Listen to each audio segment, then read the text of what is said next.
When are we going? Oh, before that we need to pack everything. And what about the inn? And the customers, are we going to sell it? Did we even pay it off completely yet? Will it be okay to just leave? Breathe, Millie, or you might pass out. Lisa chuckled as she tried to calm her daughter down. The decision had been made, but reality was only just beginning to catch up with it. Millie stood in the middle of the room, spinning in place as if trying to chase all her thoughts at once. Every time she seemed to settle on one problem, 3 more appeared in its place. Her hands moved restlessly, as though she wanted to start packing immediately but had no idea where to begin. We'll handle it together, one thing at a time. Her voice was soft, and it made Millie calm down, at least for a few moments. But there are so many things. Millie insisted, her voice rising again. What if we forget something important? What if I forget to tell everyone where we are going? What if? Lisa could not help but smile as her daughter resumed panicking. Roland stood nearby, analyzing the situation from his own perspective. From what he could tell, this inn was not truly the possession of Hermes or Lisa. It was a building they were renting, and most of the profits it generated were transferred to the Adventurer Guild. This was a common practice for adventurer guilds when establishing strongholds in dungeons. They would build first and then hire caretakers to manage everything. Owners in name, perhaps, but not truly free. While this simplified things on the surface, it was not as good a deal as it might seem. First of all, if these caretakers left before paying off the debt on the building, they would lose all rights to it. The Adventurer Guild wanted to ensure they remained as long as possible, since paying off such a property could take half a lifetime. To some, that might seem like a poor arrangement, but to commoners who rarely owned anything, it was not. If they could work for 40 years and earn an inn, it would secure the future of their children and grandchildren. Once the building was theirs, they would no longer need to share profits with the Adventurer Guild, and over time, their descendants would eventually prosper. While this was the dream, it was not as easy as it sounded. Sometimes, adventurer guilds used underhanded methods to escape such contracts before they were fulfilled. If the building burned down before it was fully paid off, the contract would vanish along with it. The caretakers would be left with nothing but ash and whatever belongings they could carry. Other times, the caretakers would simply vanish and never return, clearly slain before the contract could be completed. Even if their family continued to live at the inn, the agreement would become void unless the original signer remained, or the guild master formally transferred the rights. Given how this stronghold operated, it would not be surprising if Hermes were to go missing again before the contract was fulfilled. He hasn't been here for long, so it would not be much of a loss for him. Luckily, Roland knew the man had been there for less than 5 years. To him, giving Hermes an inn or even a house in Albrook meant very little. He spent more on resources each month than a building was worth in total, and he could easily construct one himself with magic. Calm down, Millie. There is no need to rush. This time, it was the father who spoke. Master Wayland probably will not take us any time soon. Remember, we need proper transport to leave this place. We would only slow the good sir down if we tried to go as we are. Oh. In Hermes's eyes, it was still too early to leave. Traveling out required hiring adventurers, joining merchants, or hoping to be taken along by a departing group. Roland had arrived with only a small group of knights meant to protect him. Adding 2 commoners and a child would only make the journey more difficult. Ah, do not worry about that, Mr. Hermes. We will be able to leave today. I just need to assemble something at Master Hassem's workshop, and then we can depart. You see, Millie, Master wait, what? You want to leave today? Roland called out from the doorway as he prepared to leave the family's private room. Hassem stood beside him, silent, though clearly intrigued by the claim. Ha! I really want to see this gate. Oh years, laddie. Yes, ye can knock it up in just a few hours? Year on. I've heard a mountain o' tall tales in me time, but this one takes the whole blasted cake. Millie blinked, her earlier panic replaced by awe. A gate, as in a teleportation gate? You're going to make one in this place, inside of a dungeon. Roland paused and glanced back at her, his expression as calm as ever. Yes. A temporary one. It will not be large, but it will be enough to transport all of us safely. For a moment, no one spoke. Then Hermes stepped forward. But how? Where would you get the materials, and how will you gather enough energy? Roland was not surprised.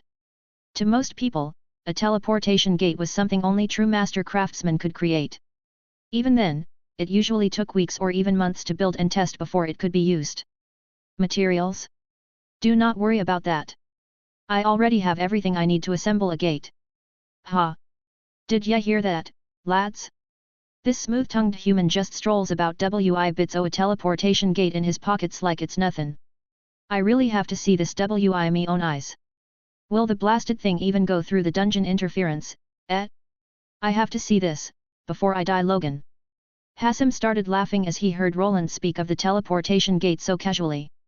It was a technology Roland had mastered with the help of the Institute's library. It was also required help from rune mages, so it was not surprising that the dwarf did not make much use of it here. Roland had already placed 2 teleportation gates within the dungeon, but he could not reveal their existence to anyone here. They were meant for him to travel in secret while hunting monsters and gathering materials as Siegfried. Normally, he would have returned to Albrook and come back weeks later to assemble the gate. That was what Hassim and the others expected, and what would be considered normal in this world. However, he was working against the clock and no longer had time to maintain this charade. Even if he revealed some of his abilities, it no longer mattered as much. The room remained quiet for a few seconds, as if everyone needed time to process what had just been said. A teleportation gate built in a matter of hours inside a dungeon. Even Hassim, who had seen his share of strange inventions, looked more animated than usual. Well then, what are we waiting for? Can I see it? See the gate? Perhaps after it is finished. For now, you should start packing your belongings. Once we return to my workshop, you will see more than just teleportation gates, my apprentice. Roland smiled at Millie, whose eyes began to sparkle even more. The girl was so lively that it was contagious. It seemed her energy was starting to rub off on him, though he was not sure she would remain so cheerful after he showed her the training regimen he had prepared. Ah, yes, we need to pack. Papa, Mama, let's go. After watching her scramble back toward her room, Roland left with a small nod in the parents' direction. Outside, his knights were already waiting for further instructions. Sir Whiskhard, have 2 of your men remain here and guard the innkeepers. They will be leaving with us later, so keep them safe until then. Whiskhard nodded and glanced at the 2 knights who were to remain. Hassim was there as well, his gaze clearly focused on the runic prosthetics they were using. Ya better make mine better. Don't worry. I'll keep my promise, and you'll be able to tailor your new leg to your liking later. Soon, the 2 were outside, walking with the knights behind them. Roland drew plenty of glances, but he ignored them all. His business in this third circle of the dungeon was not quite finished, yet he had no intention of returning unless it involved Hassim. All the resources he had gained here would be processed by his own people, as he did not trust the guild master. While there were still unexplored areas within the dungeon, there were other matters he needed to focus on. Yeri drawing attention. That can't be helped. They soon arrived at Hassim's workshop. The moment the door opened, the familiar scent of metal and soot filled the air. The other craftsmen were already at work, and none of them stopped hammering when their leader entered. I bet ya don't have such a grand workshop in that Albrook o' yours. Look at all these apprentices, their focus can't be easily broken, not even by a dragon's roar echoing through the halls. Proper dwarven discipline, that is. As before, Hassim began boasting the moment they stepped inside, his voice carrying over the rhythmic clang of hammer against metal. Sparks flew from several workstations, briefly illuminating focused faces that did not so much as glance up at their master's return. Roland had to admit that Hassim ran the place well and had far more experience when it came to leading and teaching others. Millie would be his first true apprentice, someone he intended to guide properly. Even so, he was unsure what her unusual class would ultimately become. He already had certain titles and skills in mind for her, but only time would tell if she would develop into something truly exceptional. It looked chaotic at first glance, yet everyone worked in unison. There was a steady rhythm to the workshop. Though dozens of craftsmen filled the space, no one collided or disrupted another's work. Tools were passed without words, and materials moved from one station to the next as if guided by an unseen hand. It was loud, far from quiet, yet there was order within the noise. It's efficient. Roland spoke after a moment as they made their way toward the area where the teleportation gate would be assembled. Efficient? This here is art, lad. A true dwarven workshop. Indeed. He nodded in agreement, which made Hassim grin as if he had won some private victory. Roland did not particularly care. To him, this was simply an opportunity to learn and adopt any ideas worth keeping. Here we are then, lad. Are ye really sure ye want to do this? Perhaps ye should come back wi a few helpers and assemble the blasted thing later. Hassan opened the door to a chamber that had once been used as a vault for rare materials, but now served as little more than storage. The walls were thick, and with golems guarding the only entrance, it would be difficult to breach. It was a perfect place to install a teleportation gate. No, it's fine. This should be enough. We might have to widen the space later or make a separate room. A separate room? For what exactly? A charging station. Perhaps a generator, too. A generator. Hassan frowned, clearly confused. He had no knowledge of Roland's renewable energy technology, whether wind-based or geothermal. For now, Roland had enough mana fluid stored to sustain the gate for a few jumps, but in the long run, it would be more cost-effective to share the technology with the dwarf. Their relationship was still in a testing phase, however, so Roland kept some of his secrets to himself. It's something that generates more mana. If we set it up properly, it will supply the gate with enough energy to operate without draining expensive resources each time. Hassan narrowed his eyes, his thick brows furrowing as he stepped into the chamber. The skepticism on his face was clear, but so was his curiosity. He ran a hand along the stone wall, as if imagining the device already in place. That sounds like a fairy tale straight out of the old legends, laddie. How about ya first build me a proper gate right here, solid as the mountain itself, and then we can talk about that fancy generator years.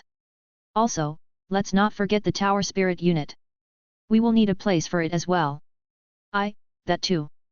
Roland nodded and waited for a few people to arrive. The chamber was cluttered, so it needed to be cleared out first by apprentices and helpers, one of them being Hermes. Aren't ye glad? If this works, ye can finally crawl out of this smelly dungeon and live up top like a proper surface dweller. Just don't forget who helped ye, who hammered the path open for ye in the first place, ye hear? I won't, master. Hermes was one of Hassan's apprentices, but now he was preparing to leave. Fortunately, Hassan was not the kind of master to hold contracts over his apprentices or demand payment.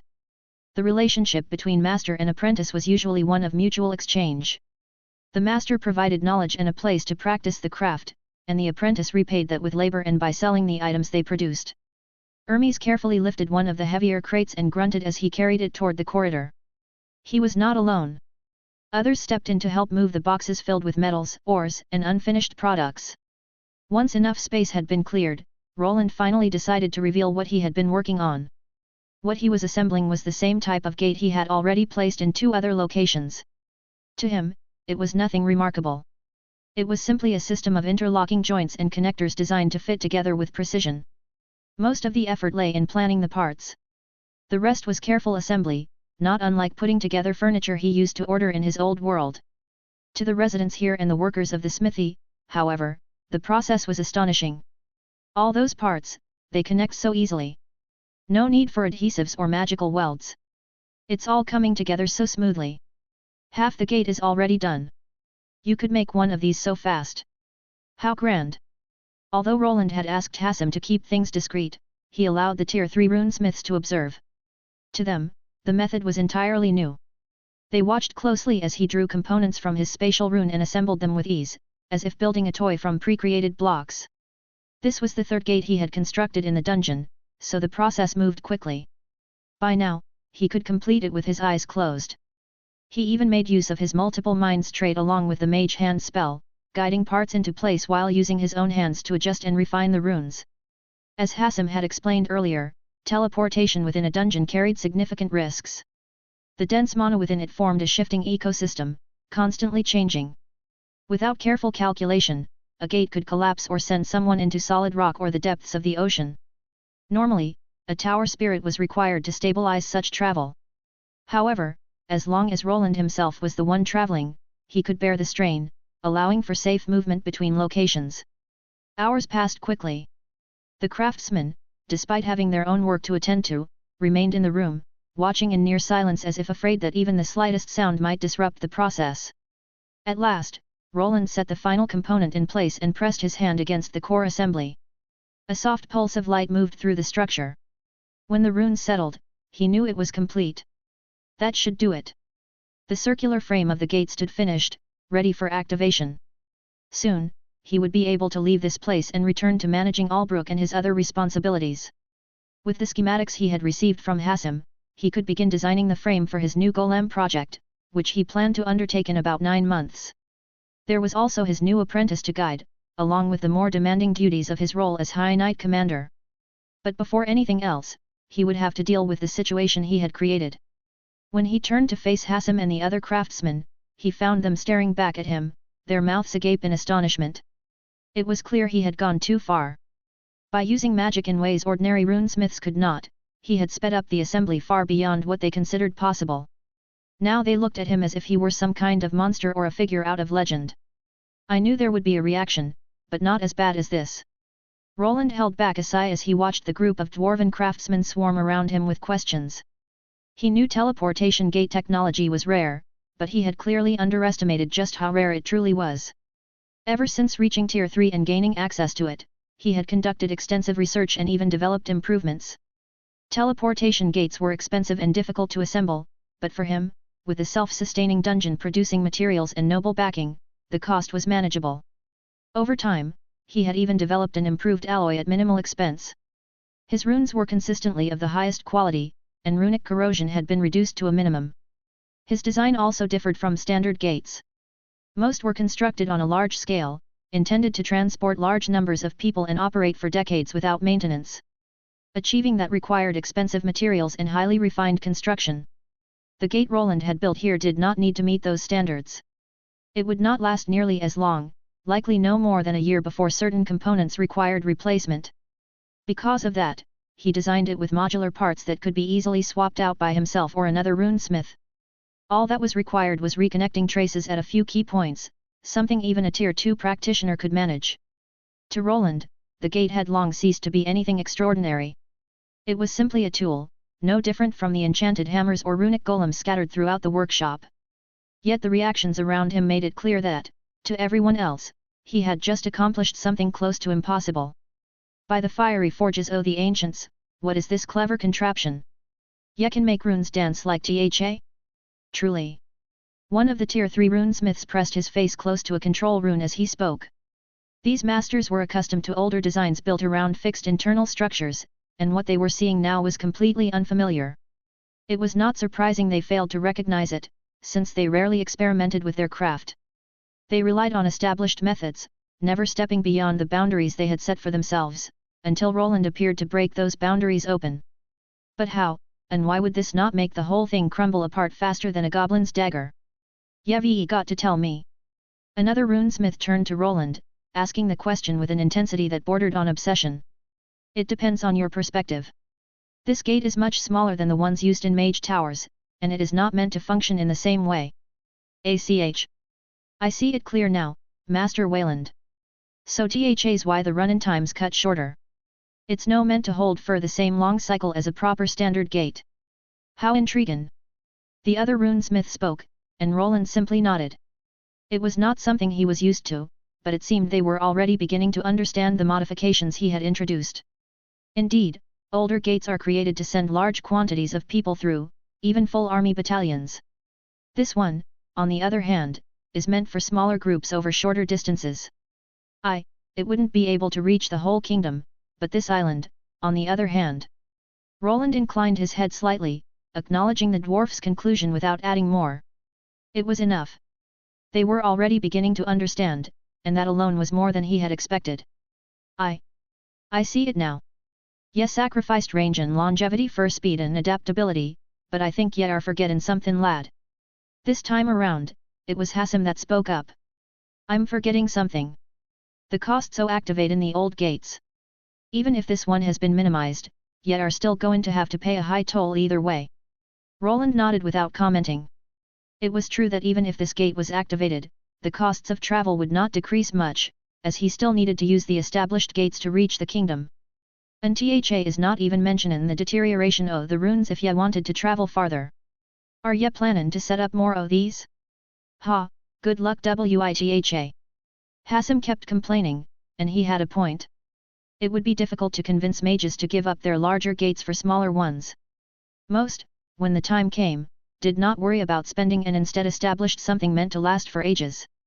He, on the other hand, had created a cheaper alternative better suited for personal use.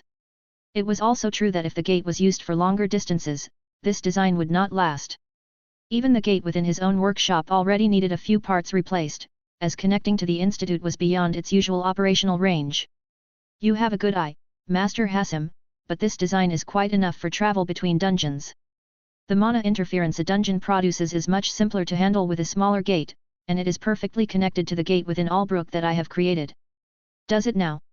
Hassim frowned again as Roland pushed back against the flaws of his design. This dwarf was quite competitive when it came to crafting, but he was not blind to innovation either.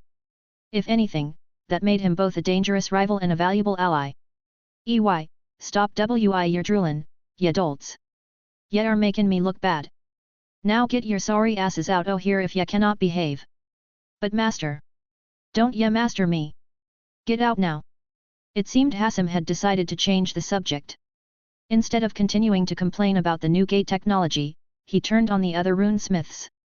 Soon, he shoved them aside until only he and Roland remained in the room. Ye still have not explained how ye are going to get through the dungeon interference. After the group of dwarves was forced outside, Hassim resumed his questions. At this point, however, Roland no longer felt the need to answer in full. He had already shown the man his hand, and there was no reason to reveal more of his secrets.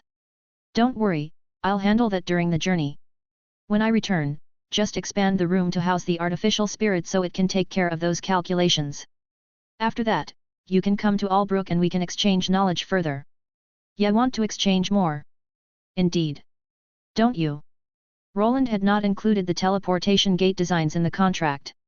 Unless Hassim took apart the one here, he would likely be unable to replicate it, though it did not seem as if he intended to. In truth, this was more of a lure to bring the old dwarf to his city. Once there, Roland could present further innovations and in return gain access to as much dwarven knowledge and as many designs as possible. The golems were useful, but they were not the finest work Hassim likely had to offer. To reach that level, Roland needed a stronger trade arrangement and a closer working relationship. There is far more I can offer you than replacement limbs. And if you ever need to send something outside without those adventurers noticing, this small gate will work perfectly. Perfect for it, eh? Hassim clearly understood what Roland was implying. The dwarf's eyes drifted briefly toward the gate before returning to Roland, narrowing as the pieces fell into place. A hidden route, it be. No guild oversight, no pryin' eyes pokin' a boot. You straight through the dungeon and out the other side. Roland said nothing, but the silence confirmed it. Ha! Ye really are a dangerous one, lad. There was no accusation in Hassim's voice, only a rough sort of admiration. Like everyone else in the dungeon, the dwarf had to work within the guild's restrictions. Everything was taxed in one way or another, but with the gate he could move materials in secret, send weapons to auction houses, and secure a better share of the profits. Not everything could be obtained within this dungeon, and waiting for merchants to arrive every few months or sometimes not at all only made things worse. At times, deliveries never matched what had been ordered, pushing deadlines back even further and forcing the dwarven craftsmen to work with metals that did not combine well. I think it is a worthwhile offer, and I am sure you have connections within the Union. Ah, I see what ye're doin', lad. Quite the schemer ye are. We can discuss the details once you are in Albrook. First, we still need to finish this chamber, and I need to retrieve my apprentice. We'll talk about it later. This time Hassim grinned as he shook Roland's hand. It was clear he believed the benefits outweighed the risks. Just remember to keep this between us. I wasn't born yesterday, lad. And don't ye worry about my apprentices neither. Roland nodded. With that, he had completed the agreement with the dwarf. In the future, he hoped to use Hassim's connections to obtain rare resources known only to the inner circles of the dwarves, as well as to bring their expertise to Albrook and its second city. Hassim's grip lingered a moment longer than necessary before he finally let go. His rough hand dropped to his side, but the grin never left his face. Ye better not disappoint me, lad. I don't intend to. And keep that lass and her parents safe. I will. Roland turned away from the gate, his gaze drifting toward the reinforced door of the chamber. Then get goin'. Ye caused enough trouble in one day. Now I'll probably have to listen to those idiots yap about this gate for days. The old dwarf shook his head and Roland almost chuckled. It was true that the lesser master runesmiths were quite interested in this technology. Perhaps some would even hope to go to Albrook to see the city. Maybe they would even choose to work there, and to Roland that was a good opportunity. While he was a proficient craftsman, the scale of the city was too much for him alone to handle. Then there was also an idea brewing in his mind to utilize these gates even further to gain more profits, as he had confirmed their use by spending a lot of time in this third ring already. I'll probably have to wait with that one for a while. Establishing checkpoints within the super dungeon so adventurers from other places can travel safely will take a lot of investment and will probably not be something I can do without the guild's help. The project was quite ambitious, perhaps too ambitious for the current stage of his plans. Even with his resources and backing, establishing a network of gates within a dungeon of this scale would require more than just craftsmanship. It would demand influence, agreements, and careful planning. For now, he needed to focus on other things like the competition in the future. Now that he had his golem schematics, he could proceed with them, but first he needed to take care of Millie. I wonder if they are done packing. Roland stepped out into the corridor and the heavy door behind him was closed by two of Hassem's golems. The dwarf remained inside, probably to analyze his gate without him around. It also became clear that he had started trusting him slightly, as he was fine with him waltzing through the workshop. Master Wayland, are ya leaving? Ah, it is Master Wayland. Is Master been occupying the gate all to himself? Once outside he was greeted by the handful of Tier 3 runesmiths working here. Their eyes lingered on him with a mixture of awe and impatience, as if he might vanish at any moment and take all his secrets with him. It was clear that they wanted to see more of his work or have him explain how he created it, but there was no time for that. Excuse me, I must return to get my knights and apprentice. Ya leaving already? Of course he is. Why would he craft the gate if he was going to stay? Ya dolt. Who are ya calling adult, et? Yet. Why I oughta. The group of dwarves seemed to be quite similar to their master. They were loud and proud. They started shouting at each other, which gave him the opportunity to slip out. Before they realized it, he was gone and already out in the main workshop. Soon he made his way to the exit where his knight escort was waiting for him. Anything to report? No, High Knight Commander, but the locals have been observing us. That's fine. They are not dumb enough to approach Valyrian knights. Leave them be. How about the innkeeper? The innkeepers are ready to depart when you give the word. No troubles with the guild. Everything is in order. Roland did not trust the guild master in this stronghold and had expected him to potentially hold Hermes back from leaving. Fortunately, nothing of the sort had occurred. Either the man understood that pushing further would only worsen the situation with so many eyes on him, or he was simply pretending not to care. He had only punished one of the grunts responsible for Hermes' kidnapping. There were others involved, but for now, there was nothing he could do about them. This place was still not something he could deal with lightly. The guildmaster, though corrupt, was not doing anything openly enough to bring himself trouble. His strength and level were also not something Roland could properly contend with. The number of adventurers alone was overwhelming, to the point where he would likely need a large group of Tier 3 class holders above level 200 just to stand a chance. Let's not linger then. The gate is ready. We will rendezvous with my new apprentice and return to Albrook. As you wish, High Knight Commander. Roland gave a short nod. He also wanted to leave quickly. Not because he disliked the place, but because he felt constrained being surrounded by knights while playing the role of both Knight Commander and Master Runesmith. Everyone kept glancing his way, and he was certain that news of his arrival would eventually reach the information guilds. With haste, he returned to the Red Dragon Inn. Millie and her parents were already waiting there, along with a considerable amount of luggage.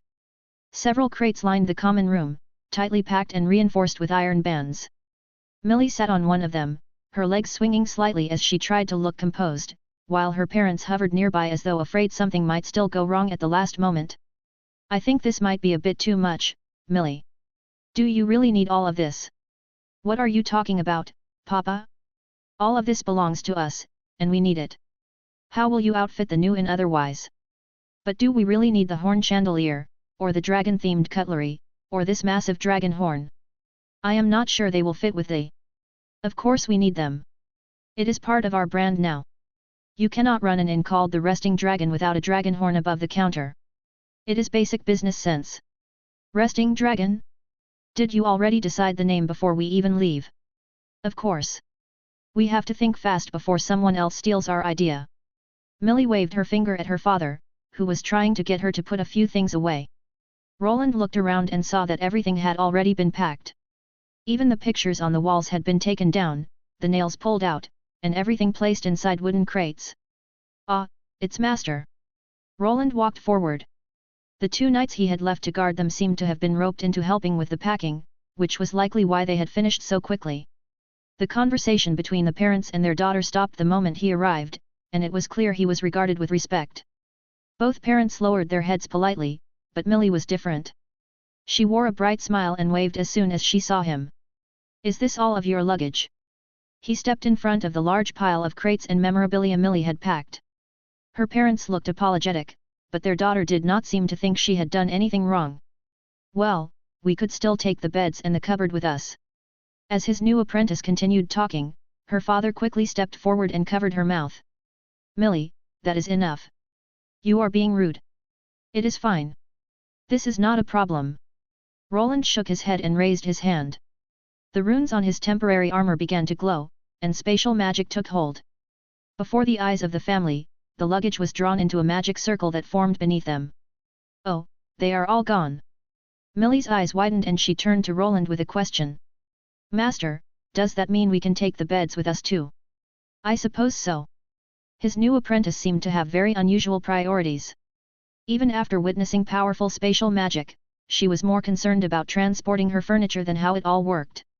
5 silver THA they'll get stuck deep in a mountain. Ha! 5 more THA they'll pop right up above the volcano, spit and fire like a dragon. Bah! Yet all ain't thinkin' with your heads nor your beards. They're headin' straight for the sea, mark me words, swallowed whole by a great sea serpent. Ha ha ha! What in the great forge are ye dolts doin' now? An angry Hassim shouted at 3 other runesmiths who were busy making strange bets. The gate before them was activating, and all they could think about was it malfunctioning.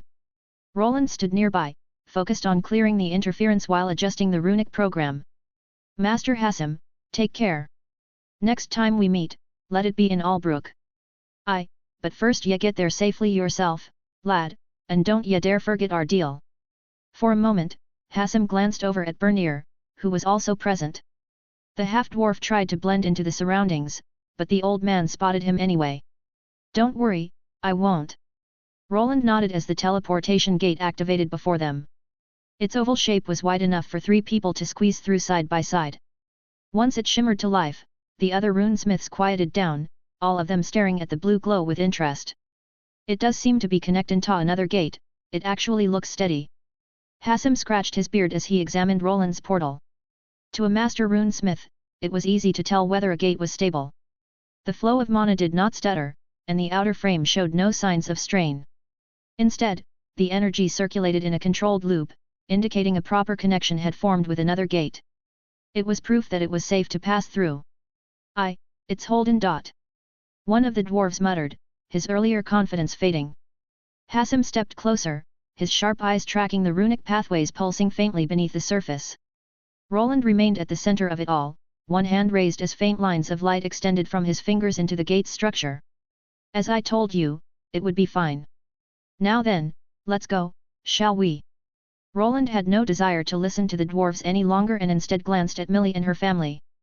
Both her parents were there, and all their luggage was stored inside one of his spatial runes.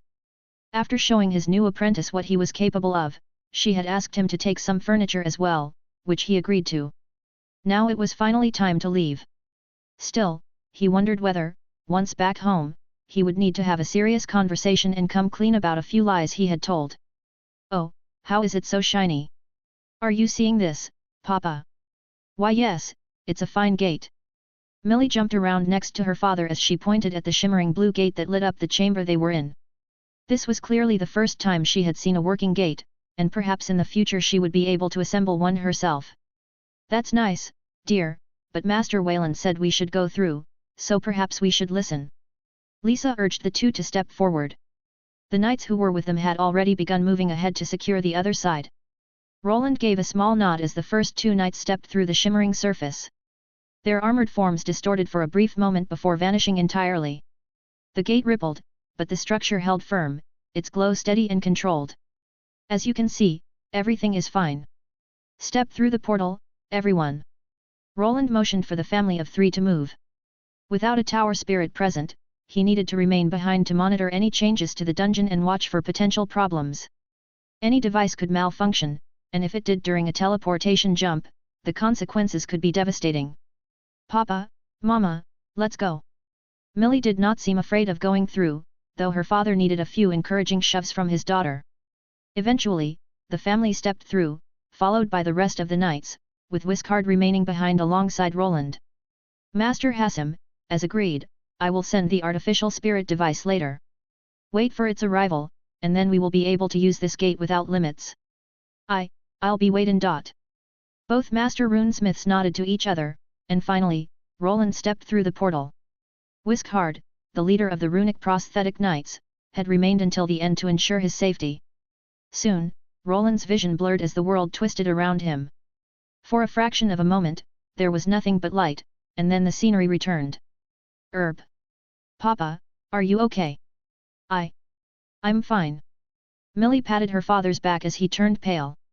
Some people's stomachs did not handle portaling well, as space itself was bent to create fast travel. Surprisingly, Lisa and Millie were unaffected and helped steady Hermes. The knights were already used to it, and as soon as Roland appeared, to his surprise, he heard cheers. Is that the High Knight Commander? The armor is different, but that must be him. High Knight Commander, look over here. The area they arrived in was not the gate within his workshop. Although he could have linked it there, he did not want civilians like Hermes seeing inside, nor did he want the knights there. While they worked for him, there was no guarantee they would never be captured or betray him in the future. Instead, he chose to connect to the main portal near the city center, which drew considerable attention from the residents. The portal was on display behind a special material that looked like glass but was as hard as steel. Through it, people could watch those who arrived. It had been constructed to showcase the city's new capabilities and to give visitors a glimpse of its technological advancements. The arrival point was set on a slightly elevated platform. The portal stood between several large white columns connected by arches. It looked grand and served as one of the current symbols of Albrook's wealth. Normally, most people could not even afford to see a portal gate up close. While it was not open to the public, the city's forces used it for travel to a limited number of locations, and Arthur did as well. Displaying wealth and power was important for nobility, but it also drew attention to Roland, who was far less fond of the spotlight than his noble friend. Below, a gathered crowd waved while the area remained secured by city guards. It was clear they had been waiting for his arrival, and to Millie and her parents, this came as quite a shock. Who did we just become involved with? I knew my master was a big shot, but not as big as this. Wow! Does that mean we're rich now? Millie's eyes sparkled as she leaned over the railing, completely ignoring her father's still pale face. The crowd below continued to cheer, some even bowing when they saw Roland step forward from the gate. No, it does not mean that. My apprentice. Roland replied in a calm, even tone. It means my expectations of you will be higher. Millie blinked at him, her excitement dimming slightly as she processed his words. Her mother, Lisa, seemed to understand immediately. She placed a hand on her daughter's shoulder and gave it a gentle squeeze. Mind your manners, dear. We are guests here. Guests? Roland shook his head. You are residents now. For now, get acquainted with your new environment. Right on cue, several maids and guards stepped forward. They bowed to Roland, and he continued. These people will guide you to your new accommodations. You have not slept much since yesterday, so get some rest. Tomorrow, someone will come to pick Millie up. Then I will show her my workshop and her new workstation. Oh, a workstation? That sounds important. Millie's earlier excitement returned, though now it was mixed with curiosity rather than pure enthusiasm. She glanced between Roland and the attendants waiting nearby, clearly trying to imagine what kind of place awaited her. It is. Roland replied, looking at the young girl. You will not idle here. If you are to call yourself my apprentice, you will learn properly. So, prepare yourself. Her father straightened slightly at those words, still pale but recovering. Master Wayland, we are grateful. Truly. We will not cause trouble. Focus on settling in for now. The people going with you will explain everything and show you around. Roland gave a short nod and turned his attention elsewhere. Sir Whiskhard, make sure they are escorted safely and have these items transported to their new home. After activating his spatial rune again, the luggage Millie had asked him to bring appeared on the ground. He no longer bothered to hide his magical abilities from the crowd. When people saw the magic circle form and the crates and furniture emerge, they began clapping and cheering even louder. As you command. The city was much safer now, and he could have delivered the items to the new inn himself. Still, he was a busy man. It made more sense to have the people present carry everything and help his new apprentice settle in. Other problems awaited him at home, and he still was not sure how to deal with them. Millie watched as the crates reappeared one after another, her eyes lighting up with every familiar piece that materialized. The horn chandelier drew particular attention, as if it were a sacred artifact finally returned to its rightful place. Careful with that one! She called out, pointing at two guards who had just lifted a large crate. That one has the cutlery set, so be really gentle with it. Roland smiled faintly. Though his apprentice was quite young, she carried herself with a surprising sense of authority. Her parents, on the other hand, lowered their heads and immediately apologized to the maids and guards. To them, these people were equals or perhaps even superiors, and everything likely felt surreal. Soon, two carriages arrived, one for Millie and another for the crates and furniture. Ah, what is that? It looks like a windmill, and those lamps look strange. He did not need to explain anything. Millie quickly turned her attention to Albrook, taking in every detail. It was a city he was proud of. The streets were free of horse and beast manure. Smooth stone pathways stretched outward in neat lines, with shallow grooves along the sides to guide water away. It was all designed with modern solutions in mind to keep everything clean. The lamps cast a warm glow that guided people through the night, and with a monitoring system and guards equipped with communication devices, it was likely one of the safest cities in the entire kingdom. The crime rate was almost non-existent, as the Thieves' Guild kept its activities within its own district. Gambling, prostitution, and loans were allowed as long as people were not forced into them through violence. New homes were being built everywhere, equipped with runic cold boxes and warm bathrooms with showers and tubs. All of this was made possible by the power of runes, and development continued to expand. Half of the city had already been outfitted, and more was underway. Ever since Arthur had been accepted by his father to some extent, the territory had become more desirable. More merchants were arriving, and even some lesser nobles were sending their children to work around the mansion, a tradition within the kingdom. Things were improving, but all of this progress also brought resentment. Aldbourne was still being cut off by its neighbor Valerian, and the number of spies entering the city had increased. From time to time, there were attempted attacks on buildings or murders in the districts controlled by the Thieves' Guild. While the monitoring system helped, it was not a perfect solution.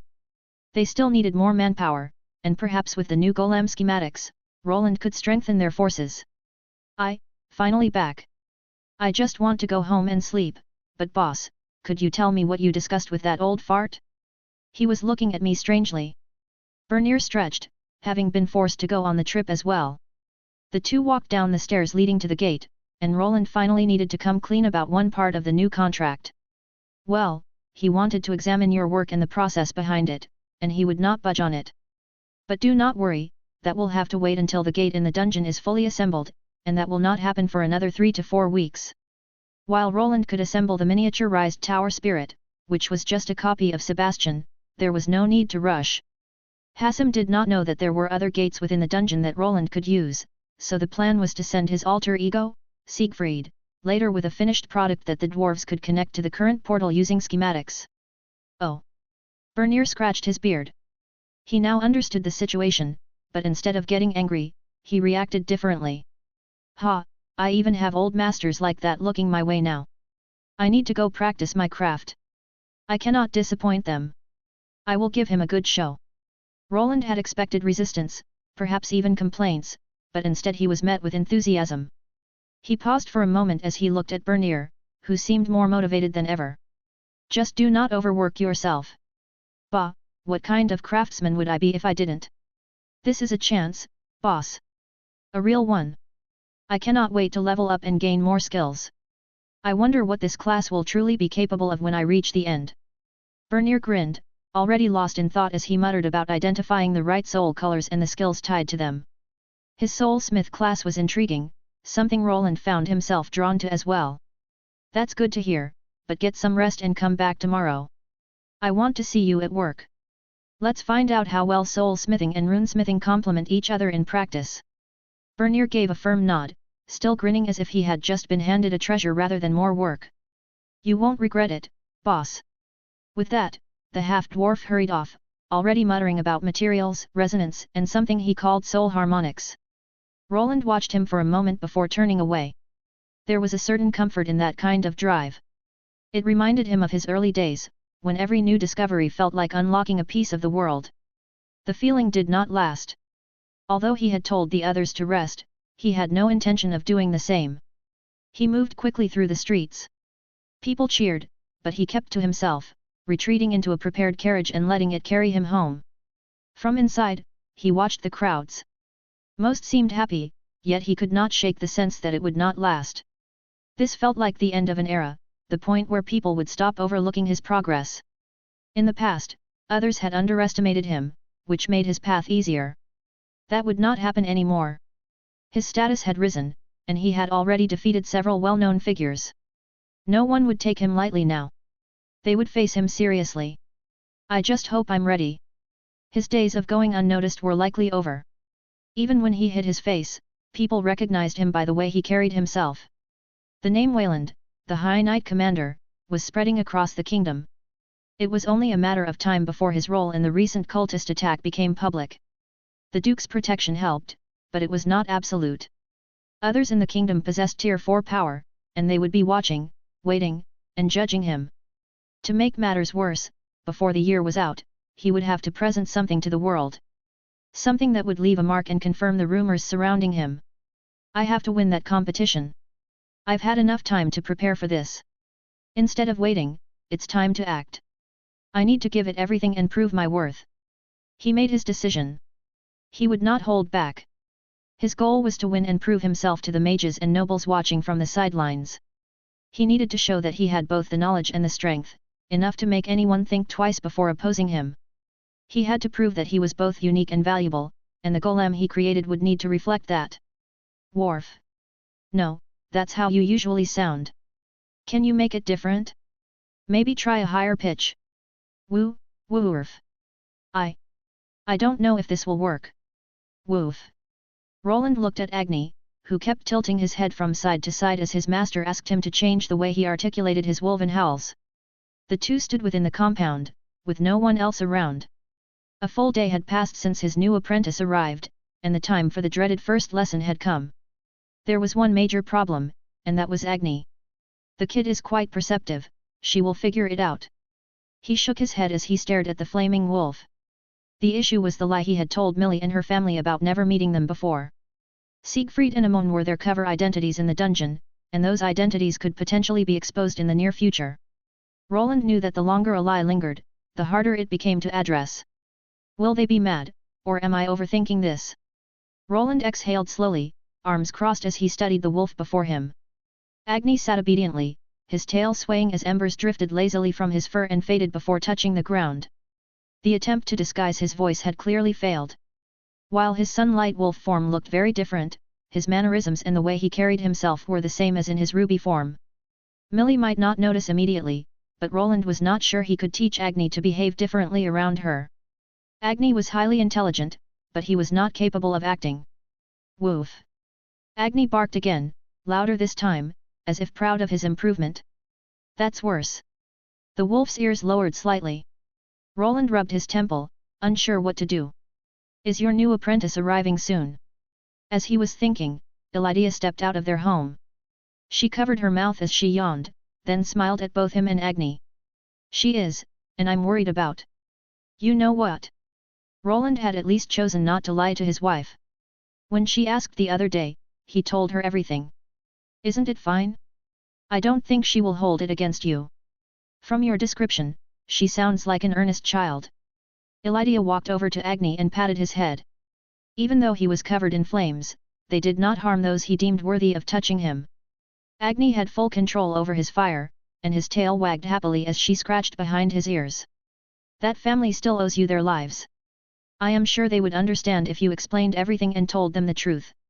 You had your own circumstances to hide your identity. He only grumbled under his breath, unsure if that was truly the best course of action. There you go again. You really need to learn how to trust people. It's not always about trust.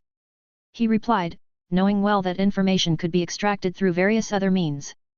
Elydia smiled and moved closer to her husband, but before she could say anything more, a bell rang out from the gate of the compound. She is here. Roland remarked that even without his helmet, he could recognize the mana pattern on the other side of the wall. He had decided to show Millie his true face, not the one that belonged to Siegfried. Hiding his identity from an apprentice who would have access to parts of his workshop would not be easy, so it was better to be honest from the start. Oh, it's her. Elydia perked up, curious to see the first apprentice he had chosen. Soon, the automatic gate opened, and a lone figure stepped through. It was Millie. She is older than I expected, and you never mentioned she was this cute. Do not worry, I am not Armand, if that is what you are implying. He replied in an annoyed tone.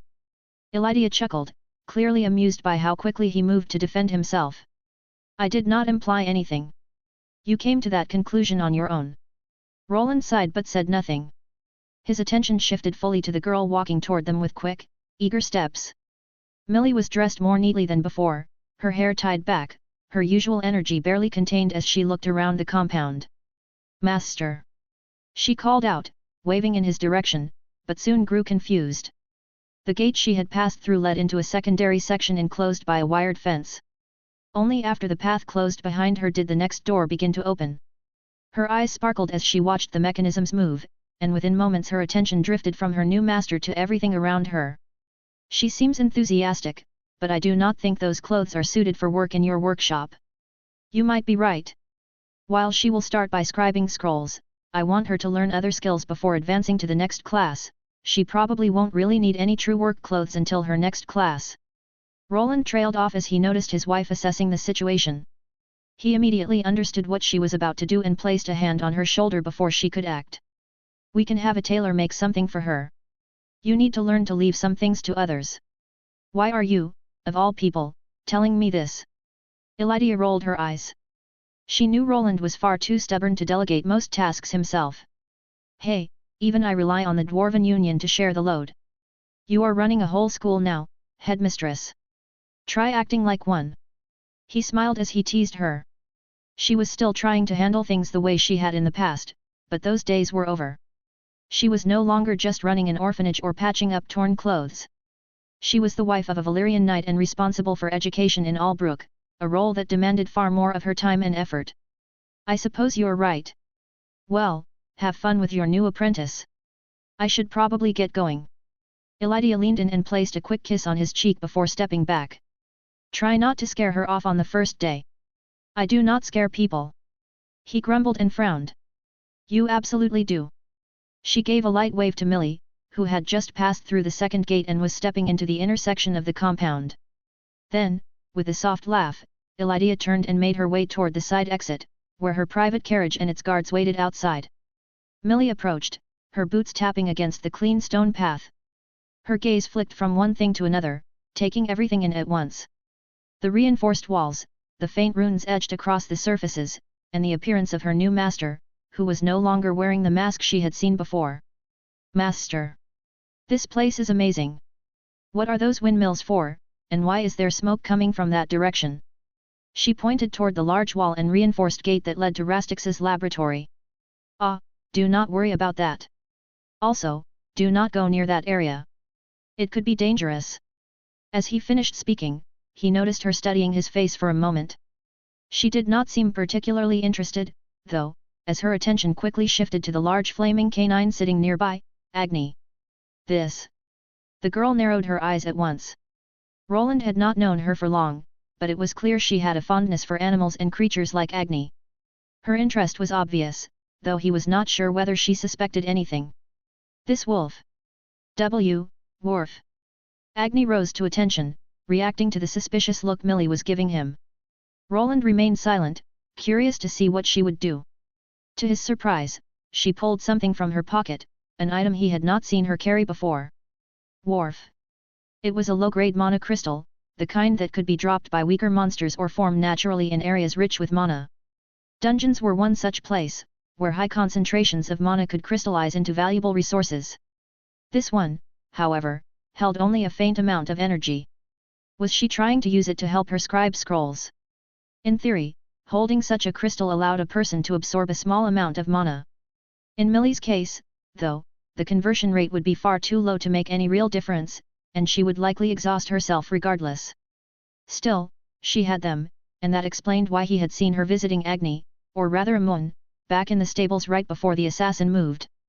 She did ask about what he likes to eat, so she was probably feeding him these at that point. Millie was more crafty than he had anticipated. The moment the mana crystal appeared, Agni began to drool. He could adjust his tone and behavior a little, but he could not hide his love for shiny rocks. Millie held the crystal between two fingers and tilted it so it caught the morning light. Agni's eyes tracked the movement with intense focus, his tail starting to sway a little faster. "You like these, don't you?" she asked with a smile on her face. "Worf." Agni sniffed at the air, then seemed to remember Roland's instructions. He turned his head away as if he were not interested. That did not stop the girl from waving the crystal in front of him. She stepped closer, her eyes narrowing as she studied his reaction. "Really, you don't want it?" Agni kept his head turned, but his tail betrayed him, swishing once, then twice, before stopping abruptly as if he had realized his mistake. Roland closed his eyes for a moment. "This is going poorly. Should I stop this or just come clean?" He could step in and pull her into the workshop, but he hesitated. Starting things with a lie might not be the best idea, yet he did not want to damage their relationship before it had even begun. Millie moved closer and tried to stand at Agni's level. The wolf was as large as a horse, so even sitting down, he was still taller than her. She kept the mana crystal raised and tilted her head in a way that mirrored Agni's earlier gesture. "I've seen a wolf like you before." Agni froze. "In a dungeon." Silence settled over the compound. Agni's tail went still, yet his gaze remained fixed on the crystal. It was obvious he wanted nothing more than to bite into it. "This makes sense. Master and Mr. Siegfried know each other." Millie seemed to be piecing things together. Roland considered interrupting before she reached the wrong conclusion, but before he could speak, she said something he did not expect. "You're part of Amon's litter, aren't you? You're his brother. I guess you figured it out, but before you..." "Wait, what did you just say?" To Roland's surprise, she had gotten it completely wrong. Instead of realizing that Agni and Amon were the same wolf, she assumed they were siblings. In a way, it was a more logical conclusion. Monsters born together often behaved similarly, though in this case Agni had hatched from a dungeon egg and had not come from a natural birth. "Ha! I knew it, you're so similar to Amon."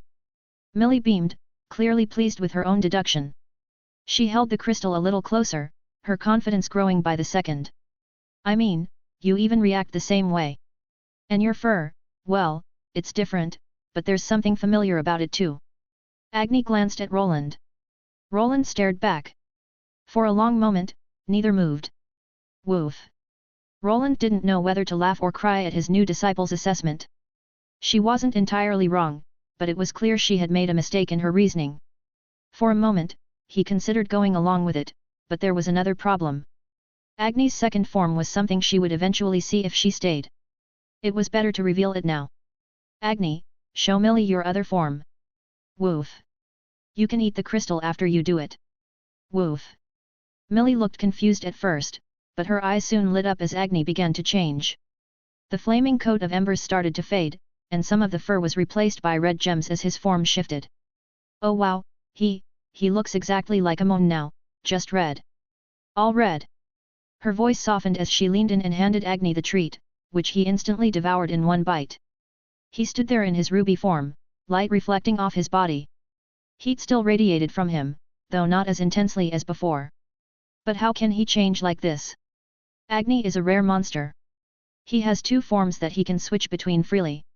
His main form is the Sunlight Wolf. The previous one was his divine form, and this is his ruby form. Oh. Millie listened intently, but just as Roland was about to explain that Agni had actually been Amon all along, she spoke first. It was immediately clear she had reached the wrong conclusion. So Agni and Amon were both ruby wolf cubs, right? One became this sunlight wolf, and the other became an alpha mystical dire ruby wolf, just like Mr. Siegfried said. It all makes sense now. Roland's plan to come clean had been paused. He looked at Agni, and the two exchanged a glance, both unsure how to respond. Millie had already constructed a convincing explanation in her mind, and he found himself reluctant to unravel it. Why yeah, that's right, let's go with that.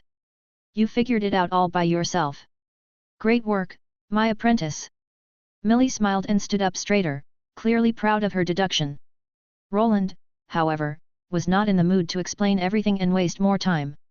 He would tell her eventually. Or perhaps this was for the best. There were spells and concoctions that could reveal the truth, after all. For now, it seemed wiser to keep his new apprentice in the dark, at least until he was certain she could be trusted with all his secrets. Enough about Agni. We are not here to study wolves. Let me give you a tour of this facility. You will be learning a lot here. Worf. Agni did not seem pleased at being dismissed by Roland, but the moment Millie reached down to pat his head again, his mood improved instantly. His tail began wagging once more, slower this time, as if he were trying to appear more dignified in front of the new arrival. Come along. Roland turned and gestured toward the building that had once been a simple shack outside his home. Inside, Bernier was already at work, and when he saw them approaching, he gave a wave. G morning, boss and Lassie. This is Master Bernier's private workshop. If you feel lost, you can ask him to guide you, but try not to interrupt him. Of course, Master. Boss, can you stop with that? It's giving me goosebumps. No can do, Master Bernier. Roland smiled faintly as he teased his assistant. The boy named Jurg was there as well, helping his current master manage the materials. Since Bernier's new class relied on specific materials to gain the proper soul buffs, they were carefully organizing everything before beginning their experiments. You can reach my workshop through here, but we will be using the elevator instead. Follow me. Elevator. Roland smiled at the mispronunciation but did not correct her. He simply motioned for her to follow. Millie's eyes darted around Bernier's smithy, taking in every detail, until Roland had to call out to her again. Millie. Sorry, Master, I'm coming. She hurried after him, nearly tripping over her own feet as she tore her gaze away from the neatly stacked ingots and labeled crates. So this is it. Yes. Let's go in. She jumped slightly when the door slid open and only stepped inside after Roland did. The subtle movement of the elevator made her feet unsteady. After a brief silence, the doors opened again, and Millie's eyes widened with wonder. This will be your private workstation, so get used to it, Millie. What lay before her was something Roland had not had much time to prepare. It had once been nothing more than a storage space for unused items. Now it had been transformed into what would likely become Millie's own workplace, where she would learn her new skills and begin her journey into runic craftsmanship. It's not finished yet, but it has everything you will need for now. Roland said as he walked through the chamber. It was about the size of a modern classroom, though only one student would be learning in it. In the middle stood a single desk and chair. On top were the scrolls and magic ink Millie would need to raise her level even further. While she had managed to gain a few levels in just one night, her progress would slow now, as he also wanted her to focus on other things, such as acquiring titles and improving her skill levels. Master, what are those? Those are golems. They are different from the ones Master Hassam uses, but they work in a similar way. Don't worry about them. They are just putting a few things in order. Around the chamber, several small spider golems moved between books, scrolls and other materials he had transported from another section of his workshop. Oh, they look rather cute. Cute. He raised an eyebrow as he looked at one spider golem passing by. He had designed them with low battery requirements and precise movement in mind.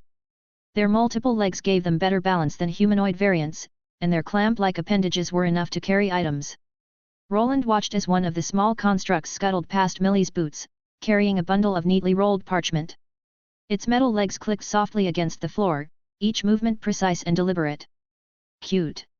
She repeated herself, her eyes almost beaming with interest, but soon her gaze shifted to another figure that entered through a side door. Oh, another golem? This one looks different. As she spoke, another voice resounded from nearby, one sounding somewhat stiff. Master Wayland, here are the last of the skill books. Put them on the shelf for now, Sebastian. As you wish. It was Sebastian, in the form of a humanoid golem. His clothes resembled those of a true butler and concealed his doll-like joints. Lucille, who had made him her project, had not been able to work on his body lately, so his face was still somewhat stiff and robotic, though far more expressive than that of ordinary golems. This is Sebastian. He is what mages call an artificial tower spirit. Do you know why they call them that? Not really. Millie shook her head. She had no idea, which was not surprising. As the daughter of a blacksmith, it was natural for her not to know much about magic. However, if she was to become his apprentice, she would need to learn far more than how to copy runes onto parchment. They are called that because they mimic the functions of true spirits, creatures of immense magical power with the ability to manage magical forces. If you have any questions when I am not here, Sebastian will probably be able to answer them, so make good use of him. Now, here. This is. Millie's eyes darted to Roland's palm. There lay another bracelet, thicker than the one she had received 2 days ago in the dungeon. An enhanced version of the previous bracelet. It will allow you to perform your scribing more efficiently than before, and it has other functions as well. The girl continued to nod at Roland's explanations. After speaking so much within the institute, he had become more comfortable talking at length than he used to be. He was also more at ease around younger people, and with his clear voice and careful pronunciation, Millie listened like a proper student. It will regulate the mana flow around your hands and stabilize the ink. You will waste less energy and make fewer mistakes. Now put it on. He handed it to Millie, who looked at the old bracelet she was wearing and seemed a little apprehensive about taking it off. Is something wrong? No, just, this bracelet. Keep it if you want to. I can. Of course. Roland was not sure what the girl was thinking, but perhaps she liked the bracelet or considered it precious because it was the first thing he had given her. To him, it was nothing special, and if things went well, making another exactly like it would not be difficult for his new apprentice. I put it on, master. Millie removed the old bracelet and slipped on the larger one. Even though he called it a bracelet, it covered almost half of her forearm and resembled an armguard more than a piece of jewelry. He had made it larger on purpose, fitting in some dummy runes and leaving extra space for future adjustments, knowing his apprentice would progress rather quickly. Just like before, you do not need to do anything. Once you start scribing and activate your skills, the bracelet will supply you with mana. This one does not need me to recharge it. Instead, use that device. He pointed to a corner of the room, where a rune-covered pillar stood embedded in the floor. Faint lines of light pulsed across its surface, and in the center was a small opening. That is a mana charging station. Just place the bracelet inside, and it will restore it to full capacity in a couple of minutes. Millie leaned slightly to the side, trying to get a better look at the device. The faint glow reflected in her eyes, but soon dimmed. For now, there is not much in here, but first you need to get through these. While Millie was still looking at the pillar, Roland slammed a stack of books onto the table in the middle of the room. These are knowledge.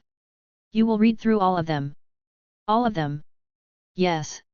What you need now is knowledge, along with new titles and skills, but I am unsure which ones you can achieve. First, go through all of these, and once you are done, I will get you more. More. Millie's expression shifted from excitement to disbelief as she stared at the stack.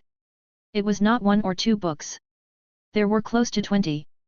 Some were thin manuals, others thick tomes bound in worn leather, each filled with tightly packed text and diagrams. Roland knew how to gain most Tier 1 titles.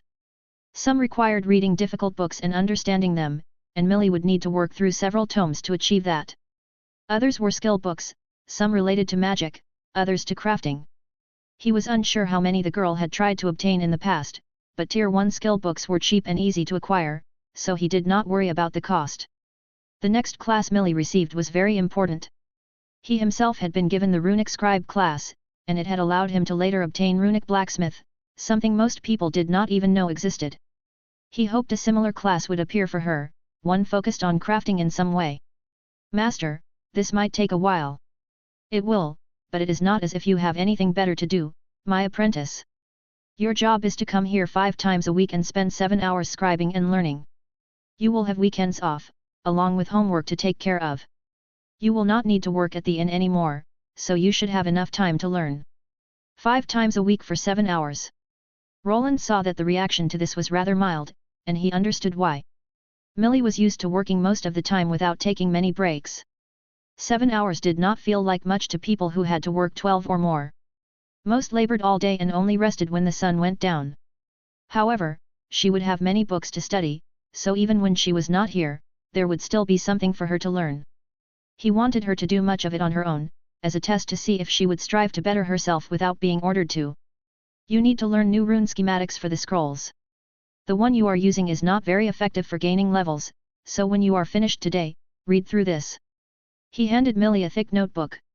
It was one of his earliest works, condensed into the simplest guide he could manage. It contained his knowledge of Tier 1 runes and the patterns he had discovered when he was first learning. I am your master, Millie, but I am also a very busy person.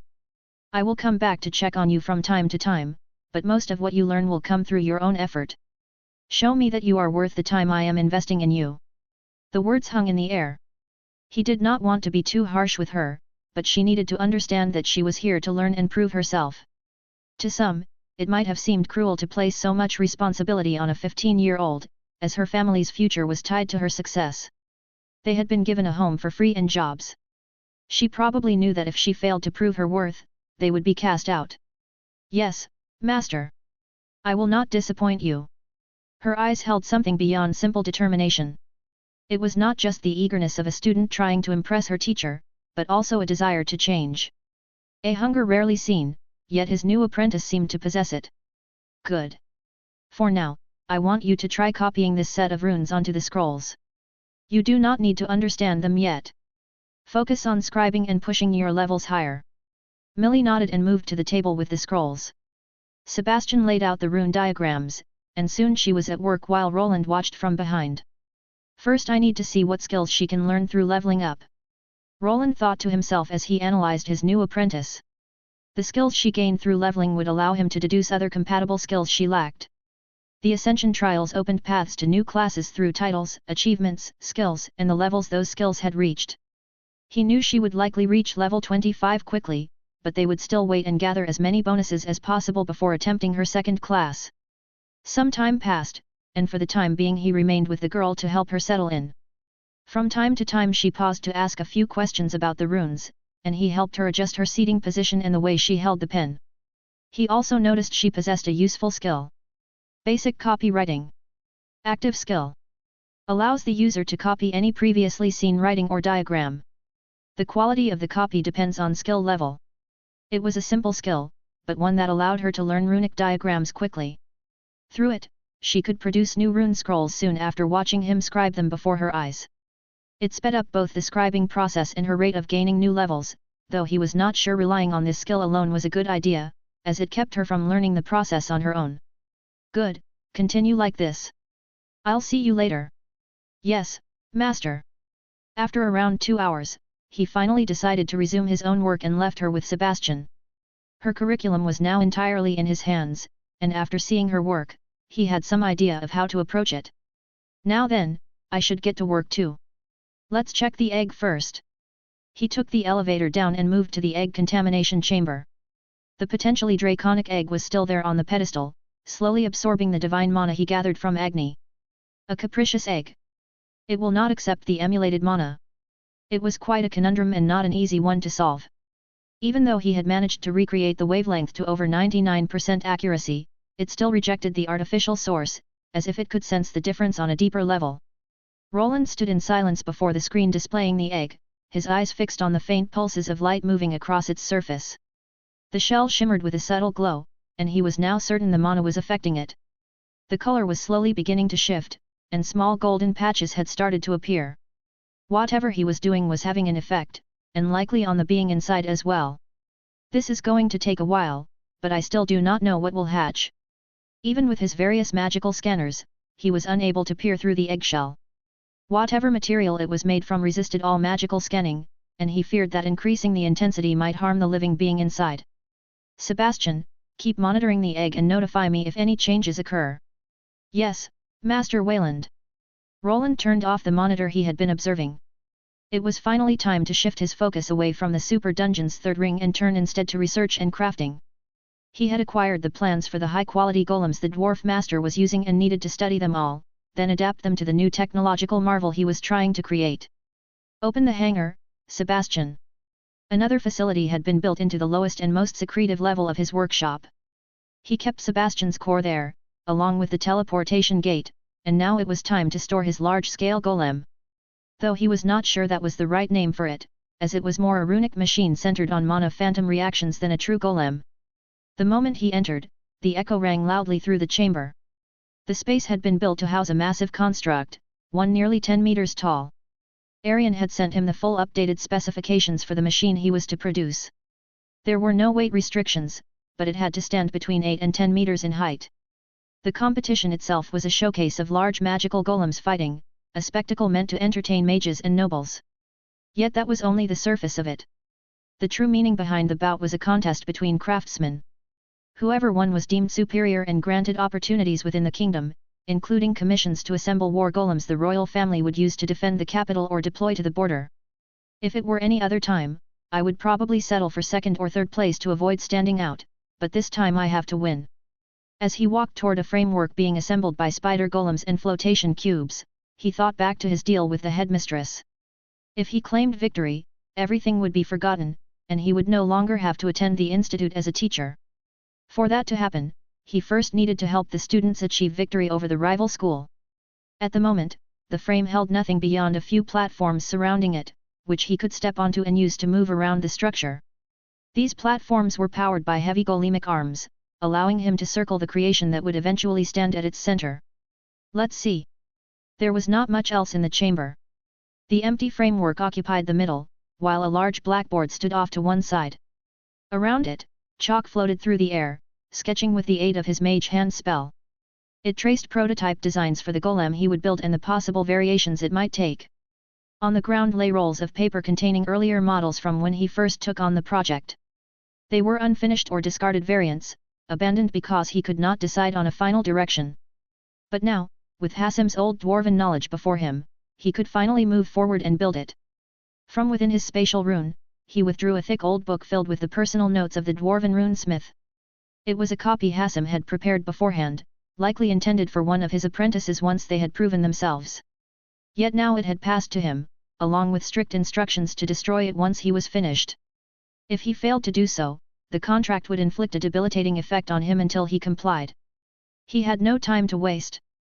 There wasn't much time to learn, but for someone like him, who had studied the institute books and experimented on his own, this was not difficult. Even if he destroyed the book, the knowledge would already be etched into his mind, and once there, it would never leave. Let's get to it then. Like his apprentice, he began reading. The pages were dense, far denser than anything the institute had provided. Each line carried layered meaning, runic language woven with personal annotations that assumed a level of understanding most craftsmen would never reach. Roland's eyes moved quickly, scanning, dissecting, memorizing. So this is how the dwarves fixed the mana wastage issue. Interesting, this was well worth it. A faint spark of realization flashed through his mind as he compared one diagram to his earlier designs. The dwarves were titans of the craft for a reason, and he still had much to learn.